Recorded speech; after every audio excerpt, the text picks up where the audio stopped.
සිතුනි මෙක්ක සවාරියේ ලංචු සුබ බීට් එක මම පදනමේ බැස්සේ තනිකමක් ස්කාලේ මට දැනුණා ජීවිතේ යමක් ඔබේ නාමයට ඒ තරහ බලන්න කනි රහම දුක මේ ජීවිතේ මට දුන්න අවසරයි ඔබට දැන් නිගිලෙන්න නෑ එන්නේ මා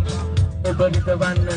ඉල්ලන්න හදන්නේ. ඉල්ලන්න කියන්නේ මොකද කියන්නේ? හැම වෙලාවෙම.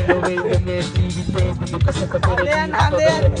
නොවෙන්න මට කියන්න හිතන්න හිතේ දුකද කරන්නේ මම ඊළඟට මට හදන්න හිතේ වෙන කෙනෙක් නැහැ ඔබ ඇරෙන්න කැමති නෑ මම ඔබට වන්න ආදර යන දුකට තවම හදවත ගෙවිලගෙන නෑ දුකවත් අමතක කරන්න බෑ දඟලුවට අයපාරගේ චක්කර දිවර රැබැලුම පඩ පිටිම බල දබල වැටුන කියලා නිසා ආදර තමුතම මම අන්තර විශ්වාසයෙන් නැතිනේ හිතපතර විරාසනේ तुझे हिंसा yeah කොල්ලෝ රැපට දෙන සැපට බැස්සේ සුරට පෞද්ගලික බහිනේ සැප දෙන්නේ සුපුනා එක්ක රැපට සිතුන් හිටියා ජනිස හිටියා මම මැච් එක බැලුවා තදමට කිව්වා පදනම බැස්සේ සැපට මේ දෙන්නේ සුපුනා පාරක් නෑ